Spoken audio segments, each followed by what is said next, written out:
আমরা এখন উৎসবের মধ্যে আছি। এই উৎসবের মধ্যে অন্যদের খাওয়া দাওয়া বা ত্বকের যত্ন বলো সবটাই অনিয়ম হয়েছে। এর ফলে ত্বকের অবস্থা ভীষণভাবে খারাপ হয়ে গিয়েছে। আজকে তোমাদেরকে দেখাবো হারানো ত্বকের জৌলস কীভাবে আবার ফিরিয়ে আনবে। হাই ফ্রেন্ডস, আমি মানসী। কেমন আছো তোমরা? আশা করবো সবাই ভালো আছো এবং সুস্থ আছো। কিভাবে ঘরোয়া উপায়ে ত্বকের যত্ন নেবে সেই সমস্ত রেমেডিগুলোই আমি এখানে আপলোড করে থাকি।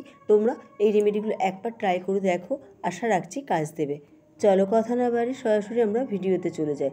আজকে যে রেমেডিটা দেখাবো, এই রেমেডিটা তৈরি করতে যে সমস্ত উপকরণ লাগবে তোমরা সেগুলো অবশ্যই বাড়িতেই পেয়ে যাবে। প্যাকটা তৈরি করতে প্রথম যে উপকরণটা লাগবে সেটা হলো ময়দা।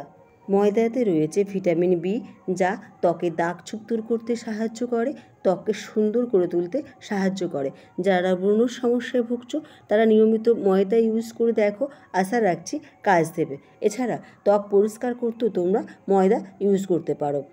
ত্বকের মৃত কোষ দূর করে ত্বককে জেল্লা ফিরিয়ে আনতেও তোমরা ময়দা ব্যবহার করে দেখতে পারো। লাগবে 1 চামচ মধু। মধু ত্বককে ময়েশ্চারাইজ করে, ত্বকের বার্ধক্য দূর করতে সাহায্য করে বা ত্বকের রিঙ্কেলস পড়ে গেলে সেই রিঙ্কেলস দূর করতেও সাহায্য করে থাকে। এছাড়া যারা ব্রণর সমস্যায় ভুগছো তারাও মধু ইউজ করে দেখতে পারো। এই সমস্ত উপকরণ মেশাতে লাগবে কাঁচা দুধ। দুধটা কাঁচা নেবারই চেষ্টা করবে। কাঁচা দুধকে অনেকে ক্লিনজার হিসাবে ইউজ করে থাকে। এছাড়া ত্বককে ময়েশ্চারাইজ করতে, ত্বকের উজ্জ্বলতা বৃদ্ধি করতে, ব্রণ দূর করতে এবং অ্যান্টি এজিং হিসাবেও দুধ ভীষণভাবে কার্যকর ভূমিকা পালন করে থাকে। এই সমস্ত উপকরণ খুব ভালো করে মিশিয়ে নাও যাতে একটু লাম্পস না থাকে। এবার প্যাকটা সারা মুখে ভালো করে লাগিয়ে নাও।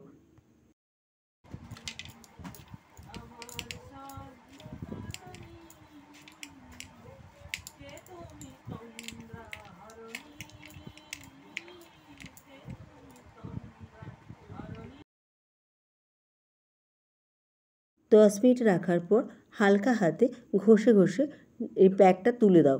দেখবে ত্বকটা সত্যিই খুব সুন্দর হয়ে উঠবে। আর এই প্যাকটা ধুবে অবশ্যই হালকা গরম জলে। এবার বলি এর সাইড এফেক্টের কথা। অনেকে ময়দাতে বা মধুতে অ্যালার্জি হতে পারে, সেক্ষেত্রে অবশ্যই আবার প্যাচ টেস্ট করে নিও। ফ্রেন্ডস, যদি ভিডিওটা ভালো লেগে থাকে তাহলে অবশ্যই চ্যানেলটিকে সাবস্ক্রাইব করে দিও, ভিডিওতে লাইক এবং শেয়ার করে আমার পাশে থেকো।